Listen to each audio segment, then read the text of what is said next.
ഈ എഫ് ഡിവൈസുകളിൽ എനിക്ക് ഏറ്റവും ഇഷ്ടമുള്ള ഒരു ഫോണാണ് ഈ പറയുന്ന S23 എന്ന് പറയുന്നത്. ശരിക്കും എനിക്ക് ഏറ്റവും ഇഷ്ടം S20 ആണ്. S20 ആണ് ഇതുവരെ ഇറങ്ങിയതിൽ വെച്ചിട്ട് ഏറ്റവും തകർപ്പൻ ഒരു ഫോൺ എന്ന് പറയുന്നത്. അത് വെച്ചിട്ടാണ് ഒരു FE സീരീസിന്റെ മാർക്കറ്റ് അവർ പിടിച്ചത്.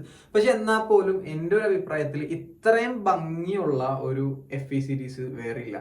കാരണം ഭയങ്കര ഭംഗിയാണ് ഈ ഫോൺ കാണാനായിട്ട്. ഒന്നും പറയാനല്ലോ, ഭയങ്കര ഭംഗിയാണ്. ഞാൻ സീരിയസ് ആയിട്ട് പറയാണ്, തമാശയല്ല. S24 ഇരിപ്പുണ്ട്, ഇത് സാംസങ്ങിന്റെ S24 ആണ്. പക്ഷെ എന്നാൽ പോലും ഈ സാധനത്തിന് എപ്പോഴും ഒരു മുൻകൈയുണ്ട്. കാരണം അത്രയും ലുക്കാണ് ഈ ഫോൺ കാണാനായിട്ട്. പ്രീമിയം എന്ന് പറയുന്നതിന്റെ വേറൊരു പദമാണ് S23 എന്ന് പറയുന്നത്. ഭയങ്കര ലുക്കാണ്. ലുക്ക് മാത്രമല്ല, ബിൽഡ് ക്വാളിറ്റി ഉണ്ട്. നല്ല പ്രീമിയം ഫിനിഷുള്ള ബിൽഡ് ക്വാളിറ്റിയാണ്. സീഡ് ബീഡിങ്സ് ഒക്കെ നിങ്ങൾക്ക് കാണാൻ സാധിക്കും. നല്ല തിക്നെസ്സിൽ തന്നെ അലൂമിനിയം കൊടുത്തിരിക്കുന്നത്. ബാക്ക് ക്യാമറ ബംസ് ആയിരുന്നാലും എല്ലാം നല്ല നല്ല ക്വാളിറ്റിയാണ്. യാതൊരു കുറ്റവും പറയാനില്ലാത്ത തരത്തിലാണ് സാംസങ് ഇത് ബിൽഡ് ചെയ്തിരിക്കുന്നത്. വേറെ ഒന്നുമല്ല, അവരൊരു പ്രീമിയം സെഗ്മെന്റ് ഡിവൈസ് ആയിട്ട് FE അവർ കാണാൻ തുടങ്ങി. അതിന്റെ തന്നെ ഒരു അടയാളമാണത്. ഇപ്പോൾ ഏകദേശം 45,000 രൂപ വിലയുണ്ട്. 10,000 രൂപ ഇതിന് HDFC ക്യാഷ് ബാക്ക് ഉണ്ട്. അപ്പൊ 35,000 രൂപയ്ക്ക് ഈ ഫോൺ അവൈലബിൾ ആണ്. ഇനി വരാൻ പോകുന്ന ഓഫർ സമയങ്ങളിലൊക്കെ സർട്ടൻ പ്രൈസ് പോയിന്റ്സിലൊക്കെ വരും എന്ന് പറയുന്നത്. സോ ഇനി മുതൽ ഇത് എടുക്കേണ്ട പ്രൈസ് പോയിന്റ് നിങ്ങൾക്ക് ഞാൻ പറഞ്ഞു തരുന്നതാണ്. മാത്രമല്ല, ഈ ഫോണിന്റെ ഒരു കൊച്ചു റിവ്യൂ ഇതിലൂടെ ഞാൻ പറയുന്നതാണ്. അതിൽ നിങ്ങൾക്ക് മനസ്സിലാവും ഈ ഫോണിന്റെ അവസ്ഥ എന്താണ്, ഇപ്പോൾ ഇതെങ്ങനെയുള്ളവർക്ക് പറ്റിയതാണ്, ഇനി ഇത് എടുക്കണോ, പിന്നെ എക്കിനോസ് 2200 എങ്ങനെയുണ്ട്, അതും ഞാൻ ഈ വീഡിയോയിൽ പറയുന്നതാണ്. ഈ ഫോണിൽ എടുത്തു പറയേണ്ട മറ്റൊരു കാര്യം എന്ന് പറയുന്നത് ഇതിന്റെ ഡിസ്പ്ലേ ആണ്. ഡിസ്പ്ലേ വളരെ വളരെ വളരെ അടിപൊളിയാണ്, ഒന്നും പറയാനില്ല. കിട്ടില്ല ഡിസ്പ്ലേ. ഇത്ര നല്ലൊരു ഡിസ്പ്ലേ സാംസങ് FE സീരീസിൽ കൊടുത്തിരിക്കുന്ന ആദ്യമാണ്. നല്ല ബ്രൈറ്റ് ആണ്, നല്ല കളേഴ്സ് ആണ്. യൂസർ എക്സ്പീരിയൻസ് എന്ന് പറഞ്ഞാൽ വേറെ ലെവൽ. നമ്മൾ അറിയില്ല അത്രത്തോളം സ്മൂത്ത് ആൻഡ് റിഫൈൻഡ് ആയിട്ടാണ് സാംസങ് ഇതിനെ ചെയ്തിരിക്കുന്നത്.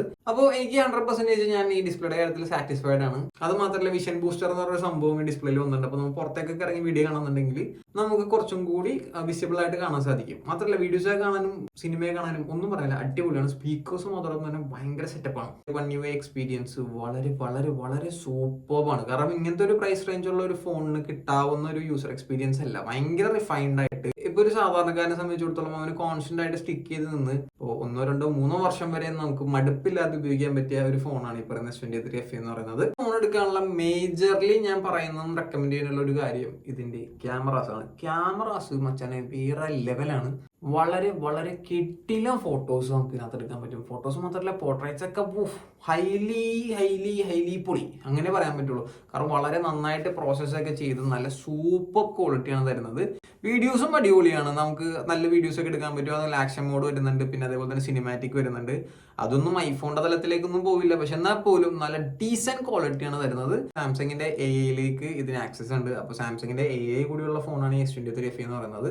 മെയിൻ ആയിട്ട് എല്ലാവരും നോക്കുന്ന ഒരു കാര്യം എക്കിനോസ് 2200. എക്കിനോസ് അല്ല, എക്സിനോസ് ആണ്. ഞാൻ പറഞ്ഞതാണ് 2200 എന്ന് പറയുന്ന ചിപ്സെറ്റ് എങ്ങനെയുണ്ടെന്ന് ചോദിച്ചു കഴിഞ്ഞാൽ ഇതിന്റെ ഫുൾ വീഡിയോ ഞാൻ ചെയ്തിട്ടുണ്ടായിരുന്നു. അതിൽ ഈച്ച് ആൻഡ് എവറി സ്പെക്ക് ഞാൻ ഇതിന്റെ പറഞ്ഞിട്ടുണ്ടായിരുന്നു. ഇതിന് മുന്നേ S23 FE ലോഞ്ച് ആയ സമയത്ത് ഞാൻ അതവിടെ ടാഗ് ചെയ്തിട്ടേക്ക്. അതെല്ലാവരും കയറി കാണണം. കാരണം നിങ്ങൾക്ക് ഡീറ്റെയിൽഡ് റിവ്യൂ ആണ് അത്. എല്ലാ കാര്യങ്ങളും അതിനകത്ത് ഉണ്ടാവും. അപ്പൊ അത് കയറി കാണാൻ മറക്കണ്ട. പിന്നെ ഇപ്പോഴത്തെ നിലവിലെ അവസ്ഥയിൽ ഞാൻ പറയുന്നുണ്ടെങ്കിൽ വലിയ മോശമൊന്നും പറയാനില്ല. കാര്യങ്ങളൊക്കെ നടക്കുന്നുണ്ട്, ചൂടാവുന്നുണ്ട്, അതേപോലെ തന്നെ കൂടുമാവുന്നുണ്ട്. ഭയങ്കര രീതിയിൽ വെറുപ്പിക്കലും കാര്യങ്ങളൊന്നും ഇല്ല. നമുക്കൊരു അത്യാവശ്യം ഒരു പെർഫോമൻസ് ഇതിന് സാധനം കിട്ടുന്നുണ്ട്. ഒരു നോർമലായിട്ട് ഒരാൾക്ക് ഉപയോഗിക്കാൻ പറ്റുന്ന രീതിയിലുള്ള പെർഫോമൻസ് ഇപ്പോഴും സാധനം ഉണ്ട്. അന്ന് എങ്ങനെയായിരുന്നു ഏകദേശം ഇതൊക്കെ പോലെ തന്നെയാണ്. പിന്നെ ചൂട് വെറുതെ ഇരുന്ന് ചൂടാവുന്നതെന്ന് വെച്ച് കഴിഞ്ഞാൽ ഇൻകൺസിസ്റ്റന്റ് ആണല്ലോ എക്സിനോസ്. നിങ്ങൾക്ക് അറിയാം, നമുക്ക് പ്രെഡിക്ട് ചെയ്യാൻ പറ്റില്ല ഇവർ എങ്ങനെയൊക്കെ ഏതൊക്കെ സമയത്ത് ചൂടാവുന്നുള്ള ആ ഇഷ്യൂ ഇപ്പോഴും ഉണ്ട്. S21 FE എക്സിനോസിൽ നിന്ന് വളരെ വളരെ അധികം ഭേദപ്പെട്ട ഒരു പെർഫോമൻസ് ആണ് കാഴ്ചവെക്കുന്നത്. ഞാൻ ഒരിക്കലും ഈ ഫോൺ എല്ലാവർക്കും പറ്റുന്ന ഫോണാണെന്ന് ഞാൻ പറയില്ല. കാരണം ഇത് പറ്റുന്ന ആളുകളുണ്ട്. ഇത് കമ്പാറ്റബിൾ ആയിട്ട് ഭയങ്കരമായ യൂസ് ഒന്നും ഇല്ലാത്ത, അത്യാവശ്യം നോർമൽ യൂസും നോർമൽ ആയിട്ടുള്ള രീതിയിൽ ഫോണൊക്കെ യൂസ് ചെയ്യാൻ ആഗ്രഹിക്കുന്ന ഒരുപാട് പേരുണ്ട്. സോ നല്ല ഫോട്ടോസ് എടുക്കാനും അത്യാവശ്യം നോർമൽ യൂസിനൊക്കെ പറ്റുന്ന ഒരു ഫോണാണ്. എന്ന് വെച്ചിട്ട് ഗെയിമിംഗ് ഒന്നും പറ്റില്ല എന്നല്ല, ഗെയിമൊക്കെ കളിക്കാൻ പറ്റും. നല്ല രീതിയിൽ തന്നെ ഗെയിമൊക്കെ കളിക്കാൻ പറ്റും. റേ ട്രേസിംഗ് ഒക്കെ ഉണ്ടെന്നാണ് പറയുന്നത്. പിന്നെ ഹീറ്റിംഗ് ഇഷ്യൂ ഉണ്ട്, ഇല്ലാന്ന് ഞാൻ പറയില്ല. ഗെയിം കളിക്കുമ്പോൾ ചൂടാവും, കുറച്ച് കഴിയുമ്പോൾ കൂടുപോകും. ഞാനീ പറയും പോലെ 30-35 ഈ ഫോൺ കിട്ടുന്നുണ്ട്. 35 രൂപയ്ക്ക് ഇപ്പോഴും കിട്ടുന്നുണ്ട്. 45,000 രൂപ MOP എന്ന് പറയുന്നത്. അതിൽ നിന്ന് 10,000 രൂപ HDFC ക്യാഷ് ബാക്കിൽ ഇപ്പൊ അവൈലബിൾ ആണ്. 35 രൂപ നെറ്റ് കോസ്റ്റ് ആണ് ഈ ഫോണിന്റെ.